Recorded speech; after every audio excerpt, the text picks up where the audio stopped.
हमारा जाति यादव है। माँ ये ना बताएगा कि हम बाप मेरा कौन है।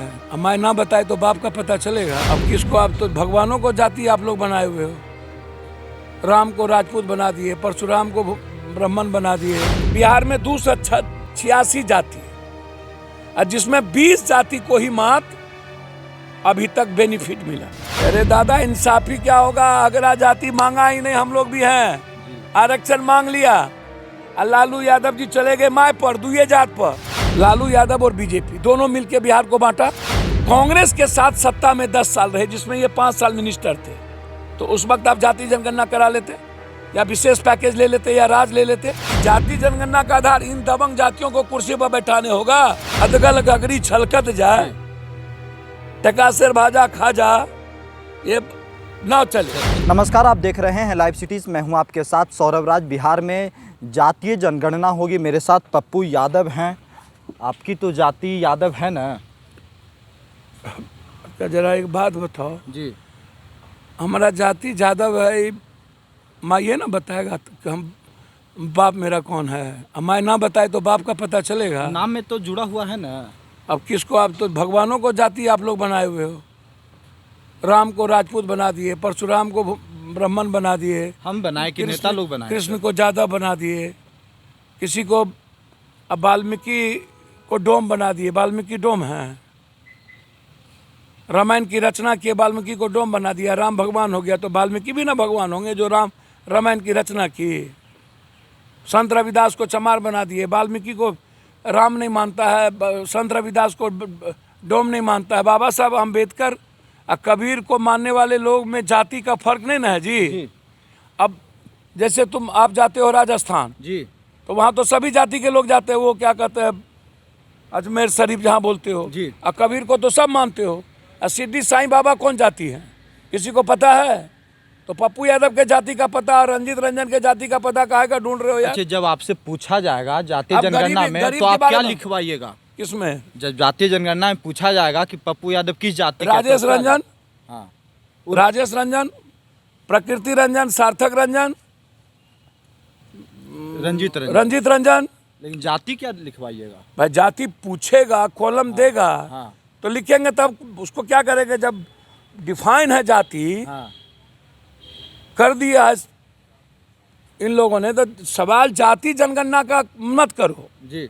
सवाल आप यह करो कि हिंदुस्तान में, आज़ाद हिंदुस्तान के बाद अभी तक कितनी ऐसी जातियां हैं जिसको एजुकेशन जी, आर्थिक, राजनीतिक, विधायिका, शैक्षणिक और स्वास्थ्य का लाभ। ये जो भू हदबंदी कानून था, सीलिंग एक्ट, जी, ये कमज़ोर और वंचित गरीब तबके के लोगों के लिए ही ना ये एक्ट लाया गया था। तो कंट्री में इकोनॉमिकल बैलेंस एकदम नहीं है, आसमान पताल का अंतर है। तो एक कानून मैं चाहता हूं कि पहले श्वेत पत्र जारी करे नरेंद्र मोदी जी और बिहार सरकार। बिहार में 286 जाति है और जिसमें 20 जाति को ही मात्र अभी तक बेनिफिट मिला। और जाति क्या हुआ? ना तो विधायक, ना तो एजुकेशन, ना तो हेल्थ। तो आप तय करिए कि कितने जमीन भूमिहीन हैं जी, और कितने बिहार से पलायन किए हैं और कितने लोगों के पास आज़ाद हिंदुस्तान के बाद एजुकेशन और हेल्थ की सुविधा नहीं है। और जाति जनगणना के पहले आप ये तय करिए कि आर्थिक आज़ादी और राजनीतिक आज़ादी की भी हिस्सेदारी और भागीदारी है, जिसकी जितनी जनसंख्या। जी। अब जाति उपजाति, जाति बनाया कौन? पॉलिटिशियन। अब जो लोग कह रहे हैं अब तू 90 में पैदा हुआ, अभी कौन 90 में पैदा हुआ? दूध पिया बच्चा भी नहीं था, निप्पल का दूध पीने वाला। कौन कौन नाम लीजिए ना सर। और जिसको जाति का इतिहास का पता नहीं, उससे पहले आप अपने बाबू से पूछे ना, वो जाति माय किसने किया? चौधरी, देसवाल, मंडल, धानु, गोरी, नुनिया, कहार, कुम्हार, बींद, मल्लाह, पासवान, राम, सबने तो माय किसने किया? दुए जात पर कौन आए? भूरा बाल को गाली कौन दिया था? कौन दिया था? दुनिया को ना पता है कि कौन किसको गाली दिया। गुआर किसने कहा, किसने किसको गाली दिया, अत्यंत पिछड़ा और पिछड़ा किसने किया, दलित महादलित किसने किया, पसमंदा गैर पसमंदा किसने किया। आप अगरा में महाअगरा क्यों नहीं किए, या अगरा छोटा अगरा क्यों नहीं किए? करना चाहिए अगड़ा महाअगड़ा। सर पिछड़ा। जब अत्यंत पिछड़ा पिछड़ा है जी। तो अगरा में गरीब नहीं है, अगर गरीब नहीं है तो 10% आरक्षण कहाँ से क्यों ले लिए? बिल्कुल। तो जब गरीब है तो अगरा में भी आप करते, तो अगरा को तो किए ही नहीं कोई। अगड़ा के साथ नाइंसाफी हो रही है। अरे दादा, इंसाफी क्या होगा, अगरा जाति मांगा ही नहीं, हम लोग भी हैं जी। आरक्षण मांग लिया, और लालू यादव जी चले गए माय पर, दुए जात पर। लेकिन अब कहा जा रहा है भूमाई पे चले गए हैं तेजस्वी हमको मैं यादव। समझ मुझे एक बात बताए ना पहले, जी। बहुत क्लियर है। हम ये जानना चाहते हैं कि रोका किसने जाति जनगणना को? अब बिहार का बंटवारा किसने किया? लालू यादव और बीजेपी दोनों मिलकर बिहार को बांटा। तो 14.5 करोड़ की जिंदगी हराम किसने की? जी। ये दोनों व्यक्ति गुनाहगार हैं। एक किंग मेकर लालू यादव जी थे, देवगौड़ा और गुजराल को पीएम बनाए, ठीक है। तो उस वक्त जाति जनगणना इन्होंने क्यों नहीं किया? जी। और उस वक्त विशेष राज्य विशेष पैकेज क्यों नहीं किए? कांग्रेस के साथ सत्ता में 10 साल रहे, जिसमें ये 5 साल मिनिस्टर थे, तो उस वक्त आप जाति जनगणना करा लेते, या विशेष पैकेज ले लेते, या राज ले लेते। तो आप हमेशा पॉलिटिकल इवेंट्स, जो इसका युवराज बोलता है हम और लालू जी की जीत, नीतीश कुमार का निर्णय शुरू से था जी। कि यदि केंद्र नहीं कराएगा, इसमें जीत हार कौन सवाल है। हमको आप एक बात क्लियर बताओ, जी। क्या राज्यसभा में दलित और अत्यंत पिछड़ा को टिकट क्यों नहीं दी? पैसा वाला भूमिहार और पैसा वाला मुसलमान एक भी ज्यादा। अच्छा, दूसरी सबसे बड़ी बात, आप हमको एक बात बताओ, 11 ठो कुर्सी लगती है जिसमें 8 ठो खानदान होता है, और 8 खानदान में यादव एक के घर का। जब ये जाति की बात करते हैं, सनोज यादव को लात मारा, बीजेपी में गए, रामसरा यादव को नंगा करके मारा, बीजेपी में गए, एमएलसी को मारा, ये लात मारा, अभी आरा वाले को, जी। महुआ में मारा यादव को, हसनपुर में मारा। मतलब उस परिवार के अलावे कोई यादव नहीं है। राम लखनऊ को मारे।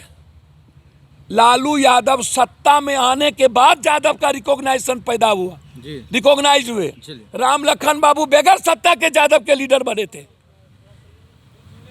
और ये सत्ता में आए तब यादव ने रिकॉग्नाइज किया इसको, उसके पहले नहीं रिकॉग्नाइज किया था। उसको भी लात मारा, राम जपाल बाबू को। अब शरद यादव को रुला रुला भर दिया। रो रहे हैं शरद यादव। शरद यादव जी जो टिकट बांटते थे हजारों जी, वो टिकट के लिए भीख बेचारे को मांगना पड़ा। बगल में बेटी, इधर दामाद, इधर बेटा, इधर नाती। प्रेस कॉन्फ्रेंस में 5 आदमी बेचारा। ये हाल शरद जी का होगा। तो ये आरजेडी ने किया। सर मिलाया कौन था? टिकट किसने दिया था? जी। बेटी को कांग्रेस से टिकट किसने दिलाई? शरद जी जैसा खुद भी हाल उन्होंने किया। तो इनको जाति जनगणना से मतलब नहीं है इन लोगों को। जी। जाति जनगणना से मतलब होता जी। तो एसटी एससी अब होंगे। तो पहले हमको एक बात बताओ, जी। जाति जनगणना के पहले एक काम करिए, जी। कि जनसंख्या नियंत्रण पर बात छोड़ दीजिए। जी। कहिए पहले पैदा करो बच्चा। पहले बच्चा पैदा करो। हाँ, जो जिसको कम बच्चा है वो एवरेज करे, कोरोना करे, पहले बच्चा पूरा पैदा करे, जी। तब जाति जनगणना करो। ये जो झगड़ा है, तो इसमें क्या आपको लग रहा है? कुर्मी, यादव, कोरी, जी। इधर भूमिहार, राजपूत, ब्राह्मण, जी। ये राजनीतिक सत्ता, आर्थिक और शैक्षणिक सत्ता, अब पावर और लाठी, ये दबंग जाति ही जाति जनगणना का आधार होगा। या जाति जनगणना का आधार इन दबंग जातियों को कुर्सी पर बैठाने होगा कि गोरी, बीन, मलाह, पासवान, राम, भुइयां, डोम जो 32% और अत्यंत पिछड़ा जो 24-25% होगा, जायसवाल, जोल्हा तोल्हा चौधरी नुनिया शाह तेली कलवार, ये जो बनिया समाज का जो लोग है अत्यंत पिछड़ा जितने हैं, जी। तो संविधान में लाओ या कानून बनाइए जिसकी जितनी जनसंख्या राजनीति में उसकी हिस्सेदारी चलिए। और आर्थिक शैक्षणिक हिस्सेदारी। तो जाति जनगणना करिए, लेकिन गरीबी का भी पूरा मूल्यांकन, पलायन भी, राजनीतिक भी, सब- हिस्सेदारी, जी चलिए। विधायकों की सीट जो बाबा साहब अम्बेडकर ने दलितों की सीट रिजर्व किया, हम चाहते हैं कि ऐसी सीट गरीबों के लिए भी रिजर्व हो, चलिए। ताकि उसकी भूमिका, उसकी आवाज सदन में उठ सके। जी। ये पॉलिटिकल इवेंट्स ना करे। जी। और नीतीश कुमार जी। स्पष्ट कह दिया था कि किसी कीमत पर केंद्र नहीं करेगा, मैं करूंगा। इसमें अपने मियाँ मिट्ठू ना बने। जी। सबसे ज्यादा जाति को कमजोर करने वाला ये आरजेडी माय तक सिमटने वाला, न अता पता अदगल गगरी छलकत जाए, टका शेर भाजा खा जा, ये ना चले। चलिए शुक्रिया सर, थैंक यू।